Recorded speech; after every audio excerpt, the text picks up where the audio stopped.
Mapagpalang araw mga kataba. Yan, dahil bisperas na ng Pasko, nagluto ng kaunti si Mama Taba.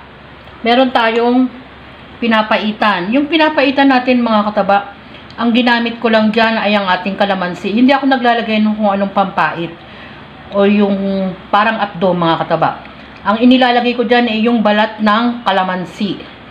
Ganyan yung ginagawa natin. Tapos pinapakulo natin ng pinapakulo mga 2 hours para malambot ang ating beef. Halo-halo na to, laman ng baka. Yan ang ating pinapait dahil malamig ang panahon.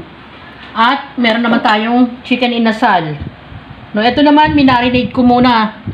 Saka natin fry ng tuyo. Sabi ko nga style chicken inasal naman itong ating chicken na to.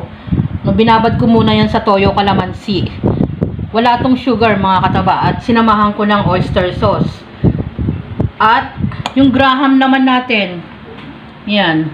Yung graham natin, 3 ingredients lang yan, ang ating creme densada.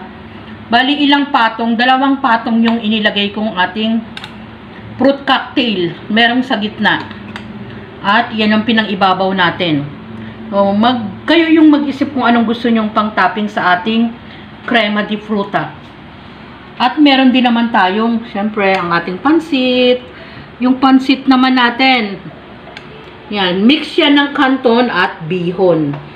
Alam nyo naman yung ingredients ng ating pansit. Sari-saring gulay lang ang nilalagay natin dyan. Kasama ng toyo. Mas maganda mga kataba ang ginagawa natin na maglagay tayo ng ating pinagkuluan ng manok o ng pork. Mas malasa yung pansit. At huwag natin masyadong i-overcook. Meron din naman tayong biyaya na kakanin. 2 to mga kataba. Naubos lang yung isa. So, yan yung ating pagsasaluhan na simpleng pagkatapos mag-church, dun pa lang kami kakain mga kataba. At iinitin na lang yung ating pinapaitan. So, yan ang ating simpleng handa ngayong Pasko. At nawa, maging mapayapa at tahimik at masagana ang ating Pasko at bagong taon. Lagi kayong mag-iingat at magpasalamat sa Panginoon. Magsimba mga kataba, mag-church at huwag nating kalimutan na sama-sama yung buong pamilya. Yung pan-display naming puno, ginawa ko namang Christmas tree. Mga kataba, napakagandang tignan lalo na pag nakapatay ang ilaw. At nararamdaman natin yung spirit ng Christmas kahit sa mga simpleng pang-display lang. Kaya hindi pwedeng hindi ako maglalagay ng Christmas tree. Yan. Meron kaming maliit na Christmas tree pero yan na yung ginagamit ko. No, ingatan lang natin yung gamit, yung mga pangpasabit. Matagal na itong mga kataba.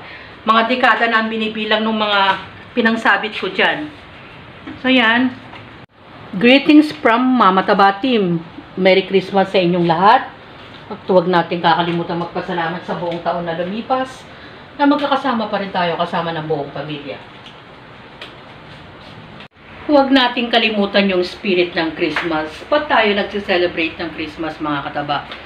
Hindi para magsaya ng magsaya, bagkus magpasalamat sa kapanganakan ni Jesus na laging magbuklod-buklod yung pamilya at maging mabuti para sa lahat.